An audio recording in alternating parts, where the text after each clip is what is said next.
તો 9% ઘટાડીને 15%થી 6% કરાયો, 3% જીએસટી લાગે છે, પણ એ પણ ઘટાડાય અને ઇમ્પોર્ટ ડ્યુટી પણ, કસ્ટમ ડ્યુટી પણ ઘટાડાય એવી આશા છે. મનીષ, આપની પાસે આવીએ, શું કહી રહ્યા છે રિપોર્ટર્સ અને એમની સાથે જોડાયેલા લોકો?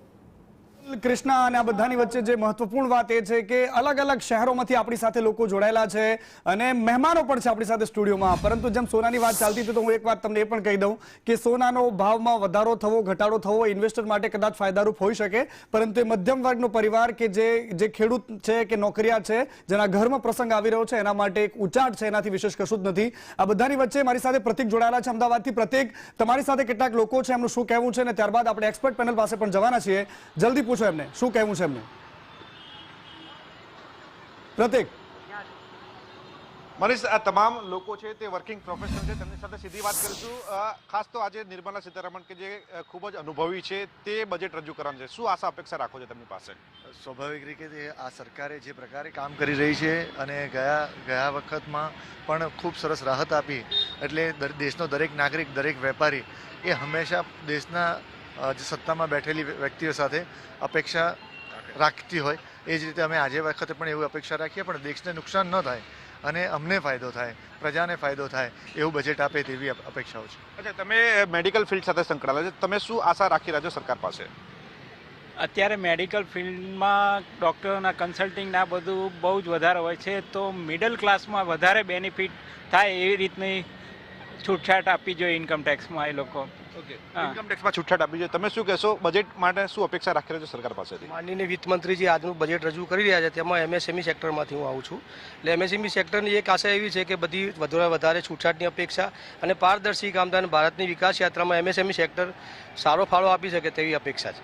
તમે શું આશા રાખો છો? કારણ કે બજેટને લઈને સામાન્ય વ્યક્તિ હોય કે ગરીબ હોય, તમને તમામને આશા હોય, તમને શું આશા છે? અમને એવી આશા છે, જ્યારથી 2014થી નરેન્દ્ર મોદી સાહેબની સરકાર આવી છે ત્યારથી તે હંમેશા તેમનું ફોકસ મિડલ ક્લાસ તેમજ નાના વેપારીઓ તરફ વધારે રહ્યું છે, અને લાસ્ટ યર જે છૂટછાટ આપી તેમાં પબ્લિકને ઘણો ફાયદો થયો છે, અને આ જ બજેટમાં હજી અમે મિડલ ક્લાસ અને એવી આશા રાખીએ કે પબ્લિકને આનાથી વધારે લાભ મેળવી શકે.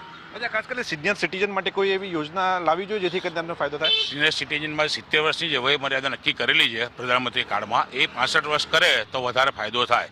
તદુપરાંત દવા તથા સર્જિકલ આઇટમમાં જે જીએસટી 18% 5% કર્યો છે એ સંપૂર્ણપણે નાબૂદ કરી નાખે તો મધ્ય વર્ગને મોટો ફાયદો થાય તેવી અપેક્ષા છે. બિલકુલ મનીષ, સિનિયર સિટીઝન હોય કે પછી હેલ્થ સેક્ટર, તમામ સેક્ટરમાં લોકો આશા રાખી રહ્યા છે, કારણ કે સરકાર પાસે આશા રાખવી એ લોકોનું કામ છે અને લોકોને શું જરૂર છે તેનું ધ્યાન રાખવું પણ સરકારની ફરજ છે. અને આ જ કારણે લોકો આશા રાખી રહ્યા છે કે તેમના માટે રાહતના સમાચાર આ બજેટમાં આવે, કારણ કે અનેક વખત બજેટ આવતું છે પરંતુ મધ્યમ વર્ગ માટે રાહત નથી હતી, પરંતુ આ વખતે બજેટ જે રજૂ થવાનું તેમાં મધ્યમ વર્ગ માટે રાહતના સમાચાર આવે તેવી સૌ કોઈ આશા રાખી રહ્યા છે. બિલકુલ પ્રતિક, આપ અમારી સાથે જોડાયેલા રહેશો, પરંતુ લોકોની આશાઓ છે, અપેક્ષાઓ છે, આ બધાની વચ્ચે એક્સપર્ટ શું કહી રહ્યા છે પણ જાણવું છે, કારણ કે એક મોટો વર્ગ નોકરિયાત વર્ગ છે. જેમ લાસ્ટ બજેટમાં આપણે જોયું હતું, ચિંતનભાઈ મારી સાથે જોડાયેલા છે, ચિંતન ઠક્કર ચાર્ટર્ડ એકાઉન્ટન્ટ છે તેઓ. અને ચિંતનભાઈ, મારે આપની પાસેથી એ જાણવું છે કે જે પ્રકારે લાસ્ટ વખત જે ગત બજેટ રહ્યું એમાં ટેક્સના બે અલગ અલગ સ્લેબ રહ્યા, અને એમાં જે રાહત આપવામાં આવી 12 લાખ રૂપિયાની જે ઇન્કમ છે એમાં કોઈ પણ જાતનો ટેક્સ નહીં લાગે, પરંતુ એક સ્ટાન્ડર્ડ ડિડક્શન જે 75,000 રૂપિયાનું રાખવામાં આવ્યું હતું. આ વખતની જે અપેક્ષા છે એક નોકરિયાત વર્ગ માટે, એને તમે કેવી રીતે જોઈ રહ્યા છો? એક્ઝેક્ટલી, તમે બહુ સાચી વાત કરી કે હવે અત્યારના ટાઈમમાં જે છે એ ન્યૂ ટેક્સ રિજીમ અને ઓલ્ડ ટેક્સ રિજીમ, આ બે ટેક્સ રિજીમ છે. આપણે જાણીએ છીએ એમ કે ન્યૂ ટેક્સ રિજીમની અંદર સ્ટાન્ડર્ડ ડિડક્શન જે છે 75,000 રૂપિયાનું છે. ઓલ્ડ ટેક્સ રિજીમમાં હજી પણ 50,000 રૂપિયાનું સ્ટાન્ડર્ડ ડિડક્શન છે. એટલે અને પ્રેક્ટિકલી સ્પીકિંગ હવે અત્યારની જે ન્યૂ રિજીમની જે સ્કીમ છે એ એવી રીતની બનાવવામાં આવેલી છે કે ઓલ્ડ રિજીમનું હવે કોઈ પ્રેક્ટિકલી કોઈ એની કોઈ અસર રહેતી નથી અથવા કોઈ એને ઓપ્ટ કરવાનું નથી. એટલે ન્યૂ ટેક્સ રિજીમમાં જે 75,000ની ટેક્સમાં જે સ્ટાન્ડર્ડ ડિડક્શનની જે છૂટ આપવામાં આવી છે, જે સેલરાઇડ અને પેન્શનર્સ છે એના માટે, તો એને વધારવાની ખૂબ જરૂર છે. એને વધારીને એટલીસ્ટ 75,000થી ડબલ કરીને એટલીસ્ટ 1.5 લાખ રૂપિયા સુધી લઈ જવી જોઈએ. અને જે ટેક્સનો સ્લેબ રેટ પણ જે છે કે જે અત્યારે 4 લાખ સુધી નીલ છે, 4થી 8માં 5% છે, અને એ રીતે વધતા 24 લાખથી ઉપર જાય ત્યારે 30% જાય છે.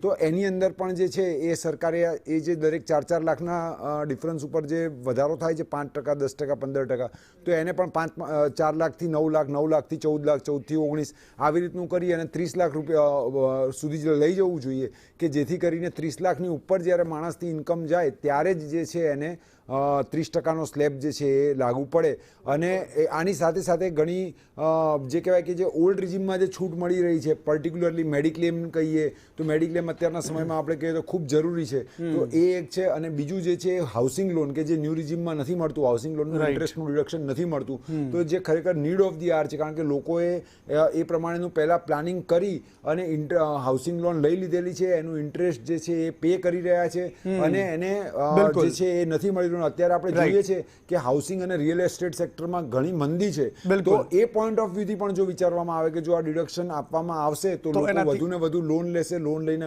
ઘર લેશે અને જે હાલમાં જે રિયલ એસ્ટેટ સેક્ટરમાં જે મંદી આવેલી છે એમાંથી પણ બહાર નીકળવા મળશે. બિલકુલ ચંદનભાઈ, આપની પાસે હું આવીશ, પરંતુ